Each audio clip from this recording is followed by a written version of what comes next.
On a crisp Arizona Friday, October 11th, 1969, at 3:58 a.m., Butch and Joy Murray gave birth to a beautiful 7-pound, 2-ounce champion. Let's do it. Go time! Go time!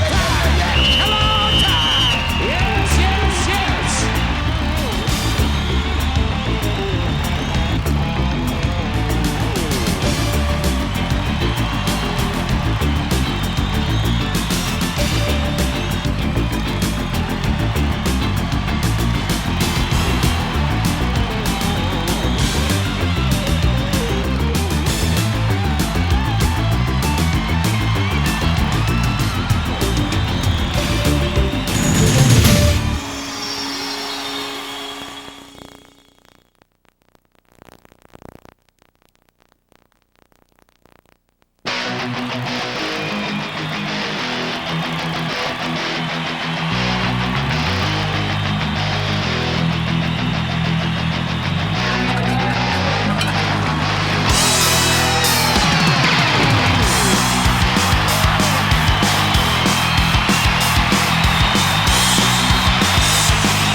I don't really remember a day that I thought, you know, I want to be a cowboy.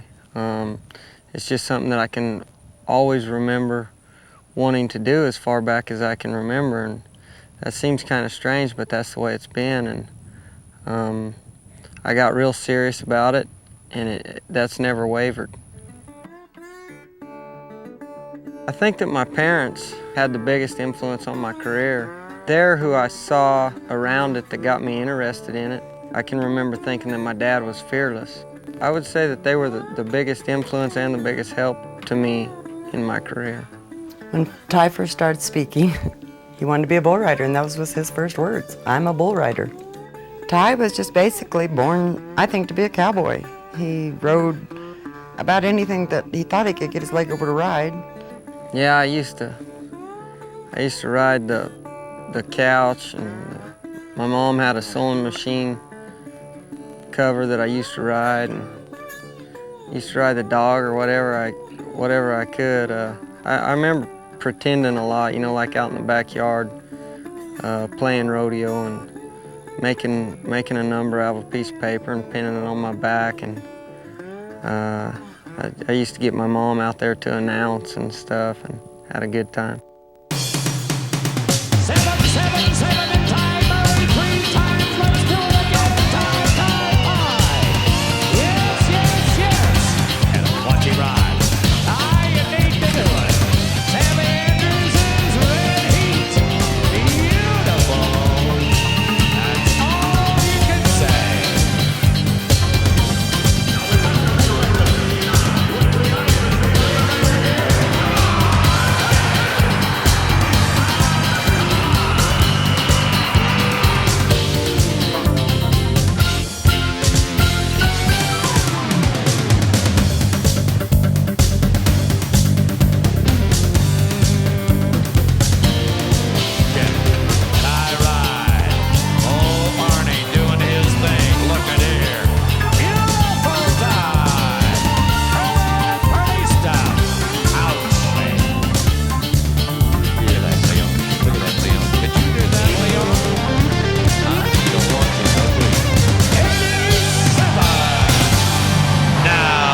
Talking.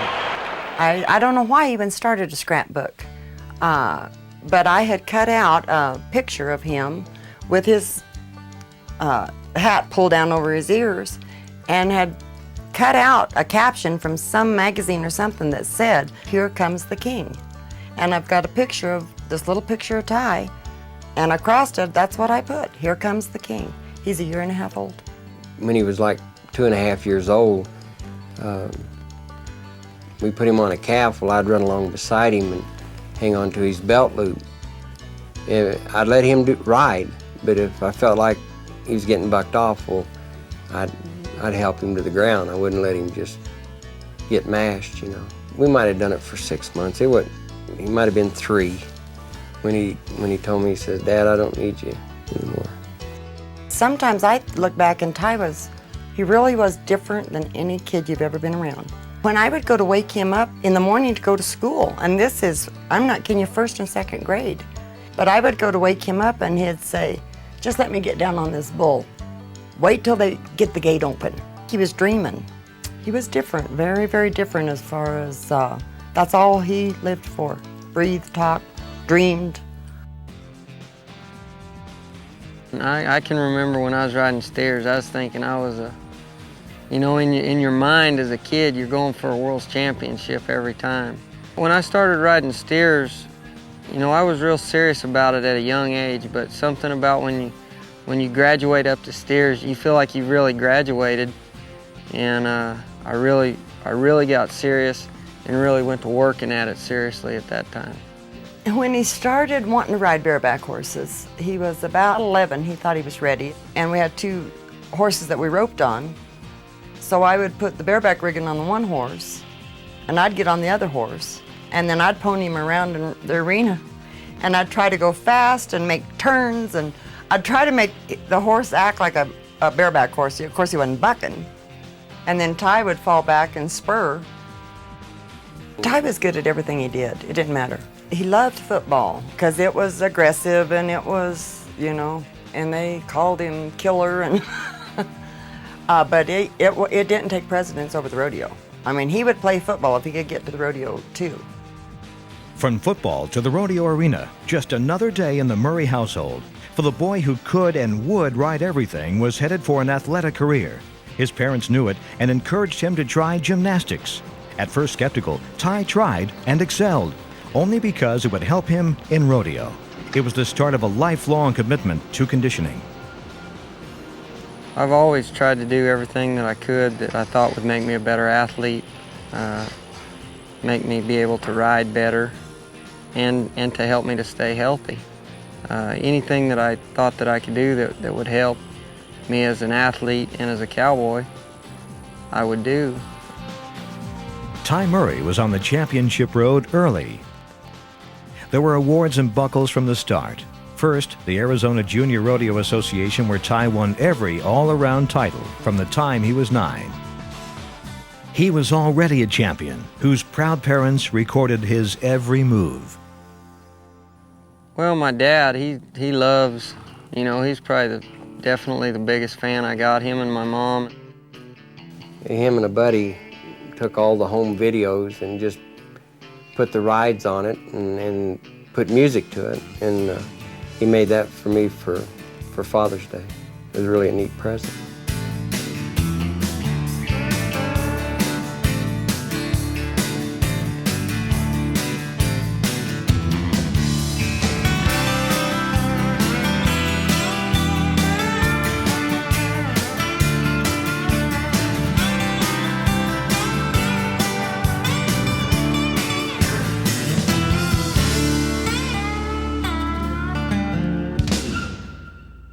My dad's probably watched it maybe 7,000 or 8,000 times. Ladies and gentlemen, I would like to draw your attention to chute number 1. You're going to see the world champion all-around cowboy, Ty Murray, ride a bucking horse. In the high school and Little Britches rodeo world, Ty was already hearing the world champion refrain. He was the champion in bareback and all around. Now that's a saddle bronc ride. Ty Murray. He's on a bull called Jazz Bow. Okay, Ty gets down on his rope, shakes his head, says, "Let's ride Jazz Bow." Ty Murray, ladies and gentlemen, and there's the ball that makes the world champion cowboy.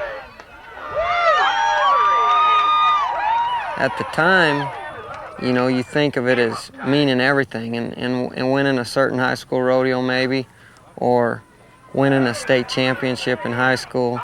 At that time in your life, the world revolves around that.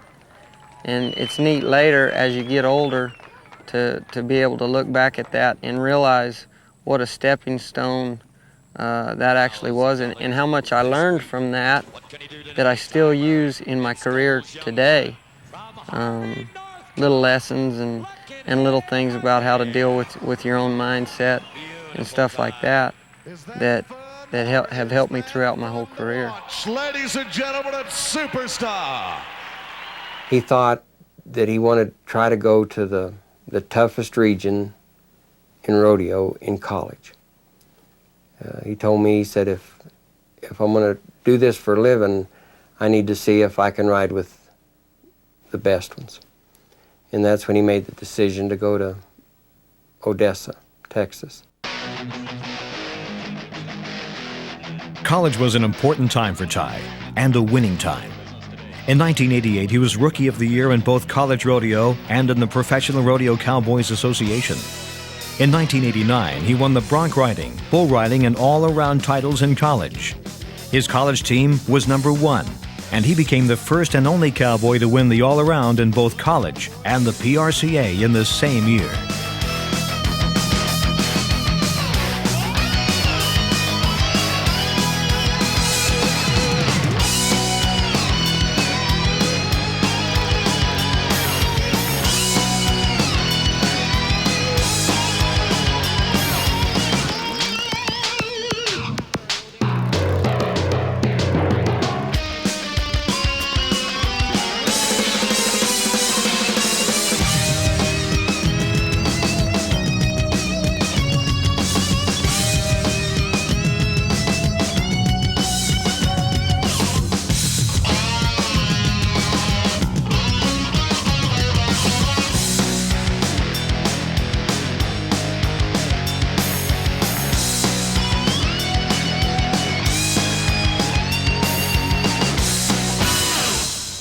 Ty never ever said, I hope I'm world's champion.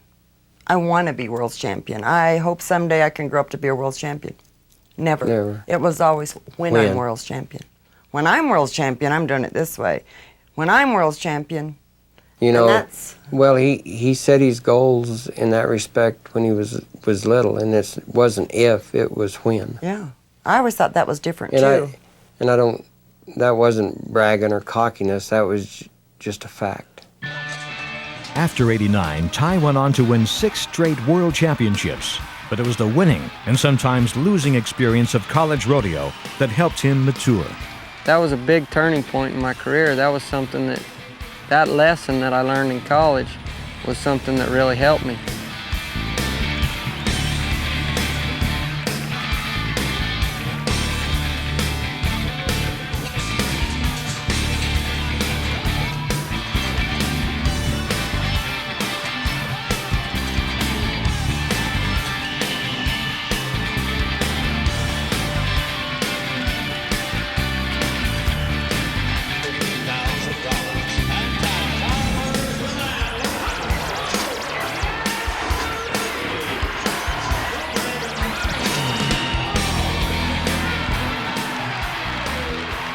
If you would just expect things of yourself and learn how to stay relaxed at the same time, that you could make it fall together.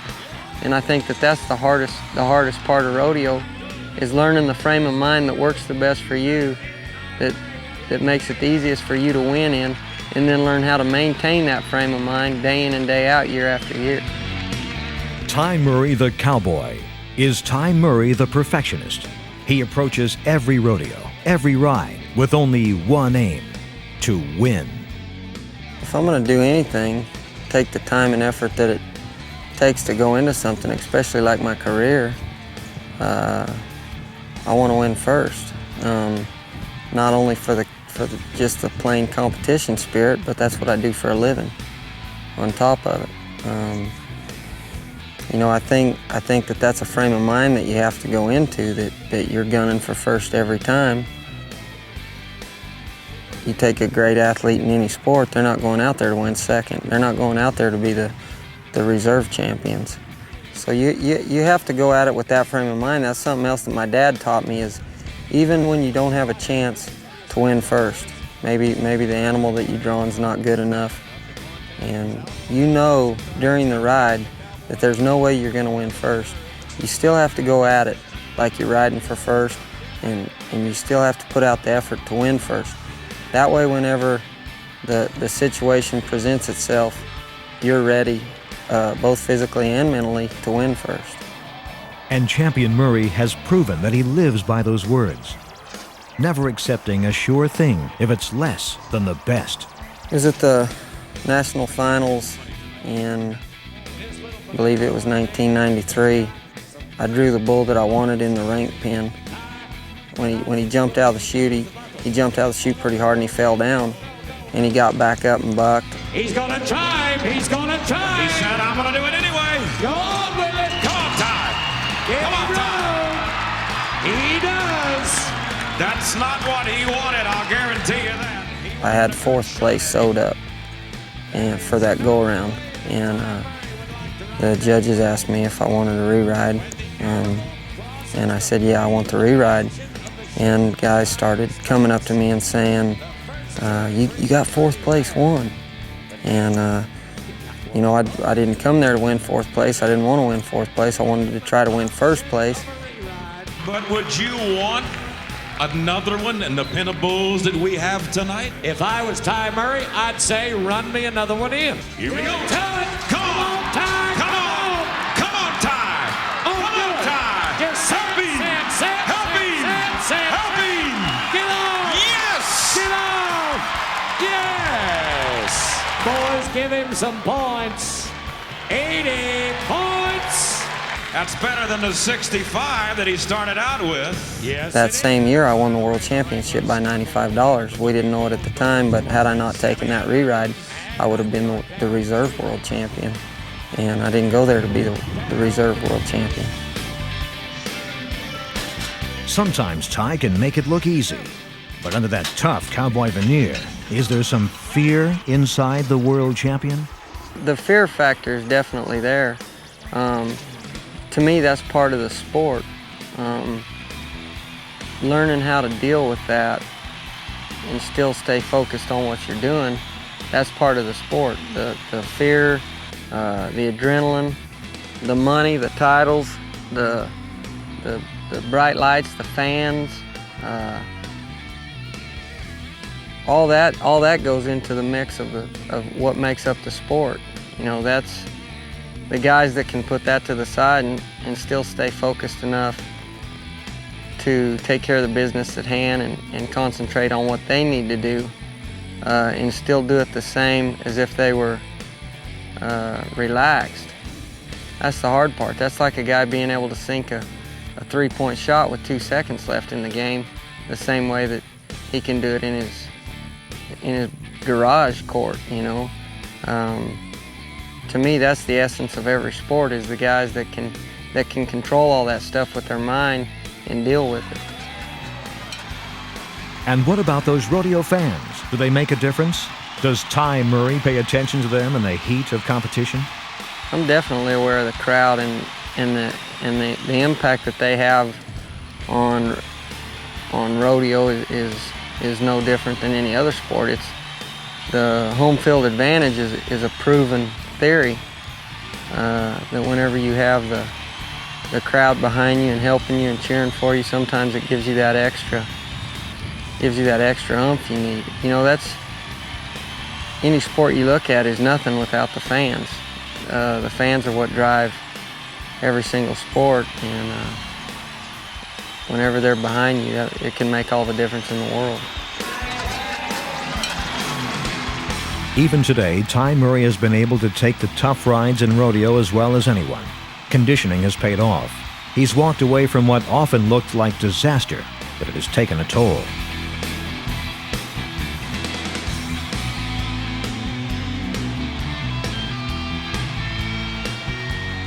In 1990, Ty had torn up one knee.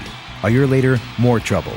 By 1995, he was in need of reconstructive surgery on both legs. Ty was out for a year and felt good about a return.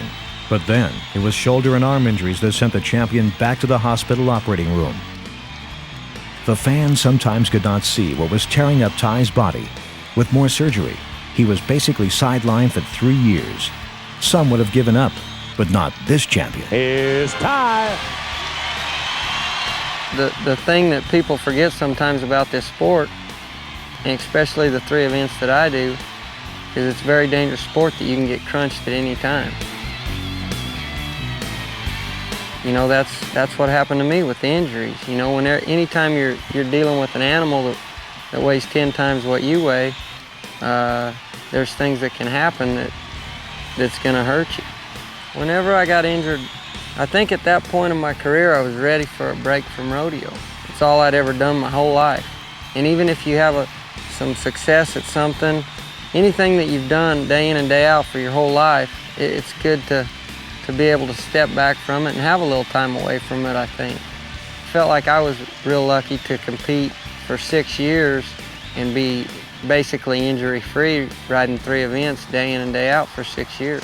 I try not to make a big deal out of it or sit around and cry about it. I just made sure that I concentrated on working hard to get back to where I wanted to be. Oh yeah.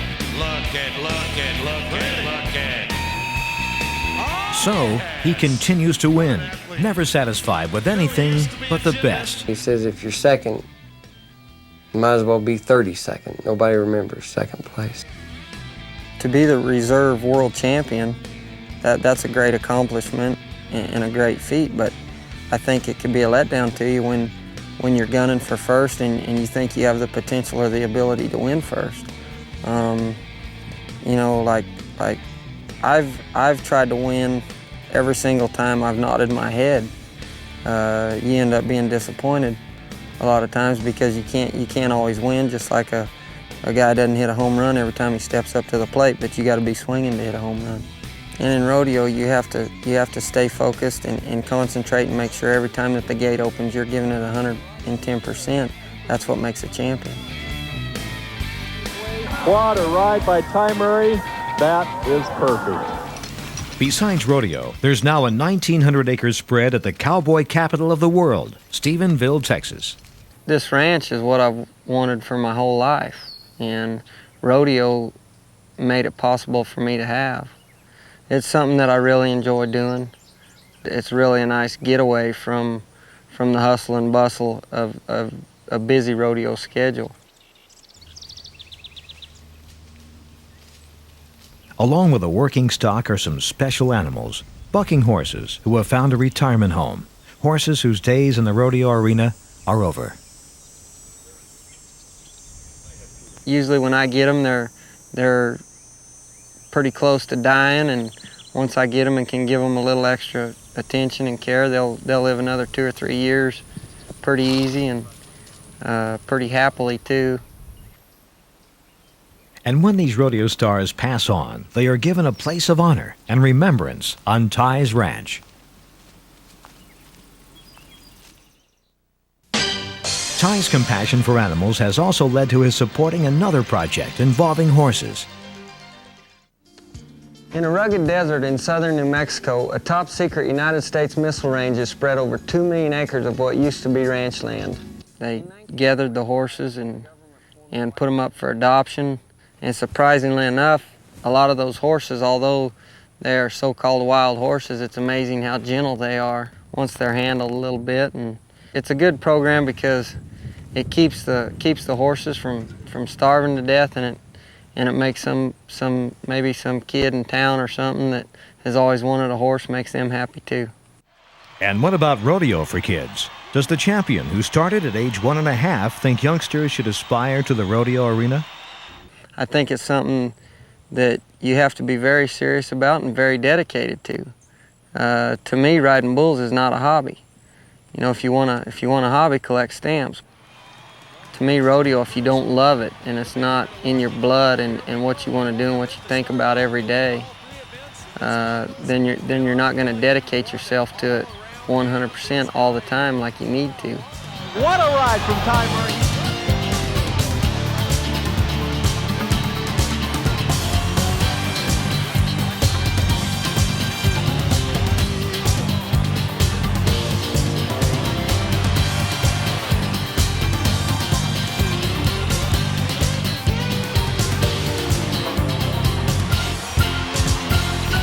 That is the second highest in TRCA history. No doubt it's the best bareback ride I have ever seen.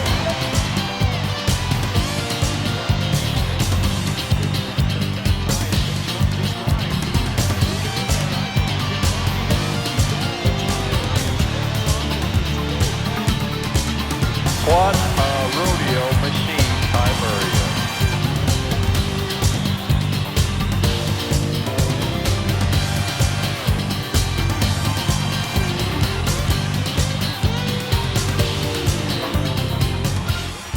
So what's next for the world champion?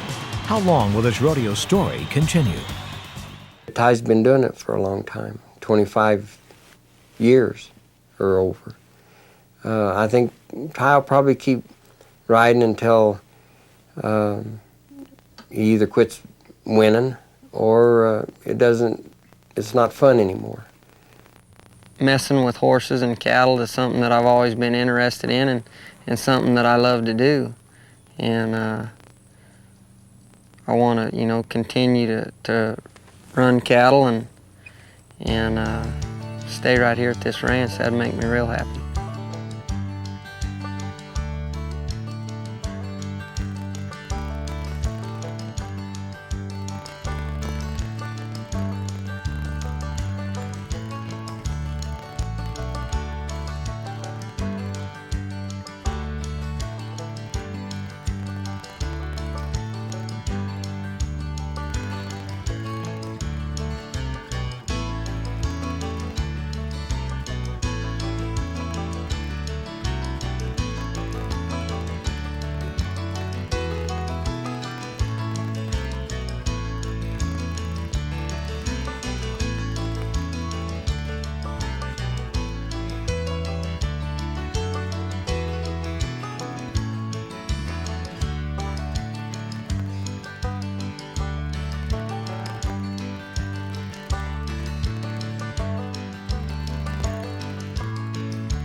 That's all for now. I hope you enjoyed it, and I'll see you at the next rodeo. Ty Murray has earned everything he's done. 57 to bowl underneath him. Shotgun Willie. Let's go. Contact, contact, contact. Come on, Ty. Yes, yes, yes. And he heard the whistle, and he does it again in the bull riding. Beautiful effort. Everything this bull throws at him, Murray matches with a move of his own. We'll get a score of 74.74.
Let's go, man.